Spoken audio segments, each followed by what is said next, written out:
Hey everyone, welcome back to 5 days of card making, and today is day 2. We are going to make this cute card. Now, my entire idea behind this card is that you actually have this one already painted. But when I told everybody on Instagram that that was my plan, kind of this idea of upcycling a painting you already have made, they were saying, well, we need the tutorial. And luckily for you, I painted this one in December and I filmed the whole thing. So wait until the end and you'll see the full tutorial for the flowers. So the idea behind this card is that you have a stack of beautiful paintings that you don't know what to do with. And it's a way to give a card and also give a gift. So I am cutting down my painting to a 5x7 because I have a frame that will go perfectly with this painting that is a 5x7 size.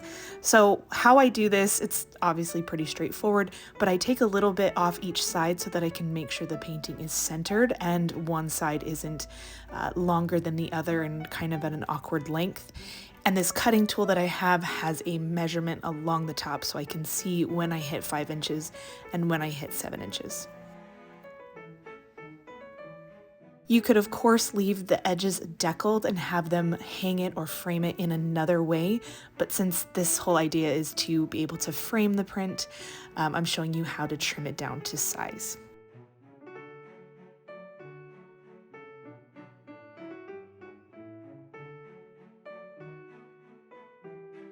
So now our little painting is trimmed down to a 5x7 size, and I am going to write my card on the back.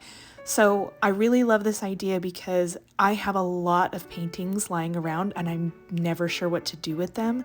But this way I can write a card on the back of the painting to my mom for Mother's Day or for any occasion. You can use this idea. And then I can pair it with a frame and maybe tie it with a ribbon, add some flowers or a candle, something small. And then after she reads the card and enjoys the card for Mother's Day, she can just place it, and it didn't quite fit, so I took it back to my cutting board. But after she reads it and enjoys the card, she can place it in the frame and enjoy a painting from you all year long. Okay, now we're going to get to the tutorial, and I filmed this at the end of December, and so I have very sparkly holiday nails, and I also filmed it for Instagram, which is why it's very zoomed in on YouTube, but the quality is still really good, and I'm really happy I found it because I thought I was going to have to repaint it again for this video, and I don't. I'm so excited. Anyway, I'm using a yellow ochre type color and a mop brush from Polina Bright. And I'm just doing kind of a 4-petal flower, keeping the petals really fluffy, leaving lots of white space, and of course an open center. And when everything is still wet, I like to go in and add a pop of color. So this flower in particular is open, and so I'm adding the pop of color on the centers of each of the petals. This flower is kind of a closed off flower, so this first petal shape that I'm doing is kind of the front of the flower. You're seeing it at the front, and then these petals are in the back. So it's like the front petal coming straight up, and we're going to have a center that's more of a curve moon shape, obviously with the jagged edges from the petals. And I'm only going to be adding color to the inside because that's where the inside of the flower is coming from. So that's going to give the illusion that that petal on the outside is actually on the outside. And then this flower is again another open one. With these type of flowers, there's really no rhyme or reason. It's not a specific type of flower. I'm just using my brush to really make the strokes and do all of the work. And on this one, I'm imagining that that side petal is kind of covering over the center a little bit more, and so that's why I didn't add any color to it. And then this one, the center is completely faced away from us, and so the stem is going to attach right there at the bottom of those petals.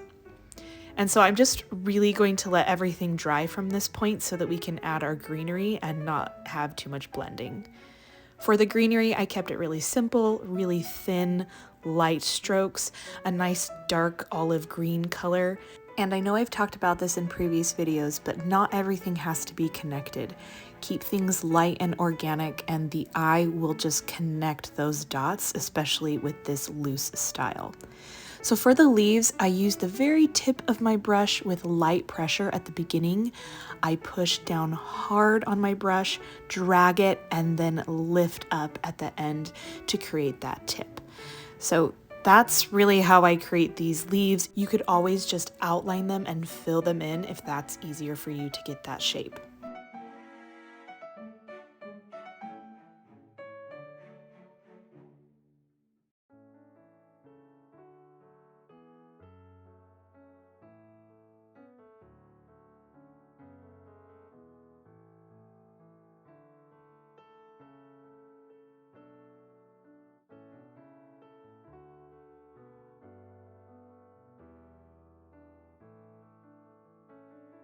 You know, I love to add contrast, so I'm adding a darker pigment of green.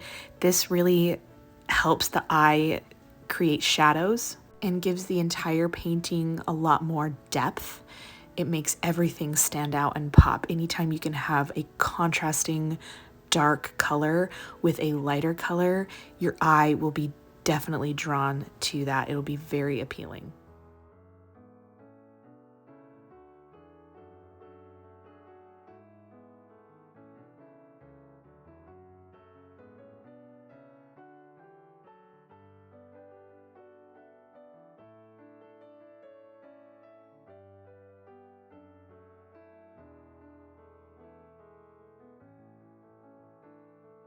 All right, and now for the centers. One of my favorite centers of flowers is when I do this bright pop of green color and then come back and add an accent of really dark black.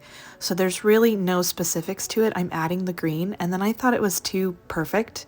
So I just swiped my finger across it to give it some more texture and not make it look so much like a perfect circle. And then I'm definitely making sure those are completely dry before I add the black, because I do not want the black to blend into the green. I want that bright green to stay very, very pure.